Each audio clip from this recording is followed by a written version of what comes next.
Helen Marr never imagined her quiet retirement would end with uncovering a hidden criminal network, and Tasha Hill never planned to disappear. She planned to dismantle society from the shadows. When petty thefts spiral into strategic chaos, two women on opposite ends of the story become the key to exposing how a small town became a testing ground for fear. Wilmer had always been a quiet town. The kind of place where everyone knew each other's names, and the local newspaper's front page featured stories about bake sales or high school football games. Tucked away in a sleepy corner of the Midwest, Wilmer was known for its calm rhythm and sense of safety. The town square was small but charming, with independently owned shops lining both sides and a handful of street lamps casting soft glows at night. Nothing much ever happened until the summer of 2022, when something began to shift. It started so subtly that no one noticed at first. A missing energy drink here, a pack of razors gone from the pharmacy shelf there. Shopkeepers assumed it was inventory error or a miscount.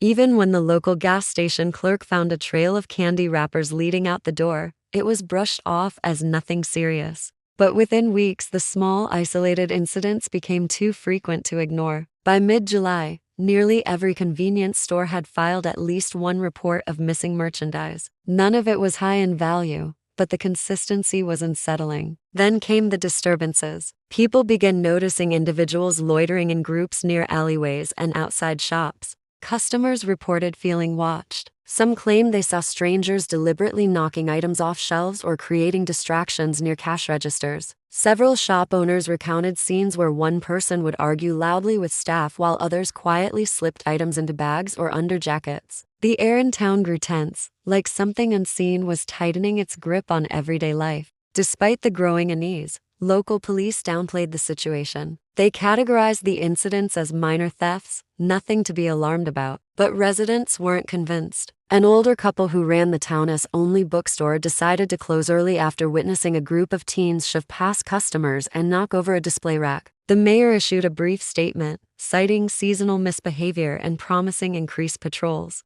Though nothing seemed to change, by the time August arrived, the town that once prided itself on its peaceful charm had become uneasy and suspicious. Neighbors whispered about strangers, shops locked doors earlier, and the streets felt different at night, quieter, but not in a comforting way. Wilmer was changing, and no one yet understood how deep the change would go. As August settled in, the atmosphere in Wilmer grew heavier. What had once been isolated incidents now felt like an unstoppable wave crashing through the town. No business was untouched. A local bakery, known for its welcoming staff and fresh morning bread, was broken into one night. The cash register was emptied, but more disturbing was the complete destruction inside. Flour scattered across the floor, shelves overturned, and a strange message scrawled in syrup on the counter. It wasn't theft anymore. It was chaos. Residents began reporting strange sightings, individuals in hooded sweatshirts pacing around town after midnight, shopping carts abandoned in parking lots filled with half-stolen goods, and noises coming from alleyways that sent dogs barking into the dark. Employees at the town's largest grocery store started quitting after two of them were followed home by unknown figures. Others simply stopped showing up, terrified of what might happen next. With a dwindling staff, shelves remained disorganized, security grew lax, and the store became a prime target for those who thrived in disorder. Businesses that once thrived on community trust now fortified themselves with window bars and surveillance systems. Owners who once greeted customers by name now watched them with suspicion. Some installed buzz-in locks, forcing regulars to prove themselves before entering. One liquor store clerk even kept a baseball bat behind the counter after a late-night smash and grab left him bleeding and shaken. Despite the growing danger, no major arrests were made, and rumors began to swirl that the police were overwhelmed or worse, avoiding the problem. The residents, already nervous, started connecting dots that may or may not have existed. Some believed there was an organized ring operating behind the scenes. Others insisted the town was cursed, paying the price for years of comfort and ignorance. Fear spread through the community faster than any news report. Parents no longer allowed their children to bike alone. Streets emptied earlier. Even the town fair, a cherished annual tradition,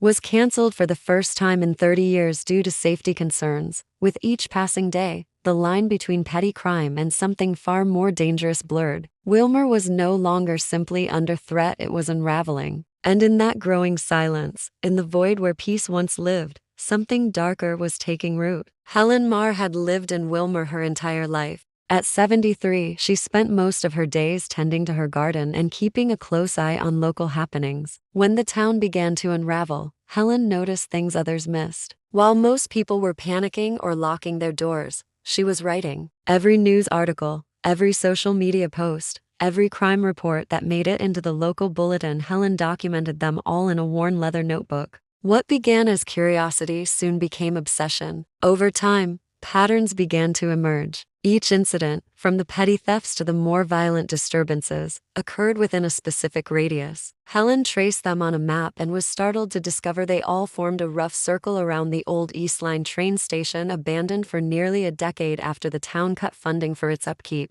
Locals had long forgotten about it, dismissing it as a relic of a bygone era. But Helen's map told a different story. She brought her findings to the police, expecting skepticism, but an officer agreed to check it out. The following day, 2 officers entered the crumbling structure, expecting to find nothing more than graffiti and broken glass. What they uncovered was disturbing. Inside the old station, rooms had been repurposed. There were sleeping bags, empty food containers, even battery-powered lanterns rigged to the walls. And in one room, they discovered dozens of stolen items stacked neatly on shelves like a makeshift store. Everything from detergent to electronics, all recognizable from recent theft reports. A water bottle left behind bore a partial fingerprint. When processed, it matched a woman named Tasha Hill, reported missing from a nearby city earlier that year. Her record showed multiple arrests for shoplifting, disorderly conduct, and vagrancy. Authorities believed she had either fled Wilmer or was part of something much larger, operating in the shadows. The discovery of the hideout changed the narrative. What had been seen as random crime now looked like a coordinated effort. Questions swirled about how many people had lived there, how they had remained hidden for so long, and what else might be uncovered. Fear took on a new shape, less about what was happening, and more about who was behind it. Helen had uncovered something real, but it was only the surface of a much deeper mystery. The deeper investigators looked into Tasha Hill's background, the more disturbing the truth became. She wasn't just a lone thief or a desperate drifter. She was tied to a loosely formed but deeply committed group calling themselves the Resets. What started as a small circle of individuals who had grown disillusioned with modern life had evolved into an underground movement operating across multiple towns. Their goal wasn't just survival, it was disruption. They believed society had become corrupt, and the only way to reset the system was to create collapse from within.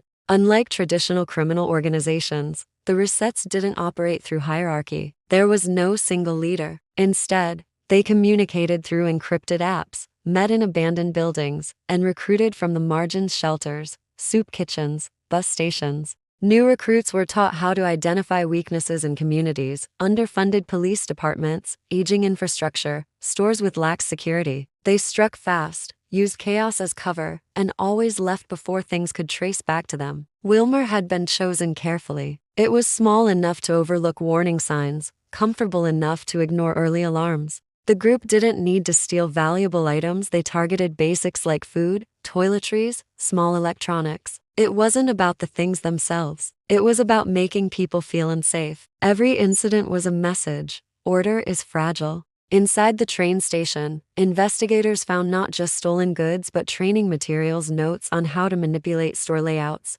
how to trigger emergency exits without alerting staff, and how to stage public outbursts to distract attention. The Resets operated like guerrilla agents in a psychological war, and they were good at it. By the time the hideout was raided, most of the members had vanished. Only a handful of stragglers remained, none of whom knew where Tasha Hill had gone. Some claimed she left weeks earlier. Others said she was planning another test town. The group's traces were subtle but purposeful: symbols drawn in chalk under bridges, coded messages in online forums, audio recordings stored in burner phones. Authorities knew Wilmer hadn't just been robbed. It had been studied, manipulated, and broken down like a case study. And now, with the perpetrators gone and new communities potentially in their sights, the fear extended far beyond the town's borders. What happened in Wilmer was no longer a local issue, it was a warning. The aftermath in Wilmer felt hollow. Though the group behind the crimes had vanished, the damage was deep and lasting. Stores that once buzzed with activity now sat half empty or shuttered for good.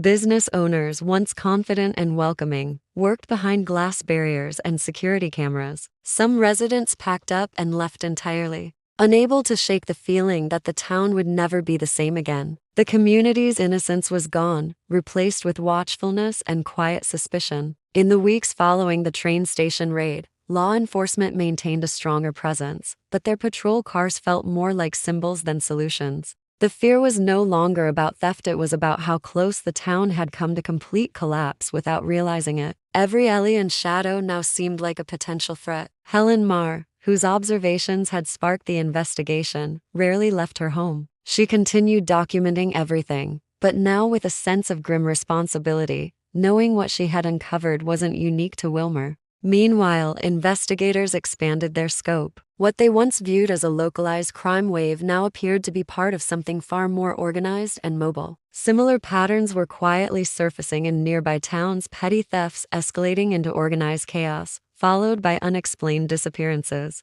Each location shared traits: under-resourced police, disconnected residents, and overlooked structures like abandoned malls or train yards. The resets hadn't stopped, they had simply moved on. Despite no public statements from federal agencies, whispers of a broader investigation circulated. Law enforcement struggled to pin down the resets because the group wasn't chasing money or fame. They didn't broadcast their actions. They studied and adapted. They left just enough behind to be seen but not enough to be followed. Their power lay in their invisibility and in the fear they planted. For Wilmer, healing came slowly, and not completely. Community meetings became routine, with residents forming neighborhood groups and watch lists. Some began installing personal alarms and floodlights. Life moved forward, but it did so with caution. The sense of shared safety had been shattered. Though the town's streets grew quiet again, the silence was no longer peaceful, it was wary. And somewhere out there, far from Wilmer, another town may already be marked on a map. Another test, another reset. The people of Wilmer would always remember that calm can disappear without warning, and fear, once planted, does not easily fade.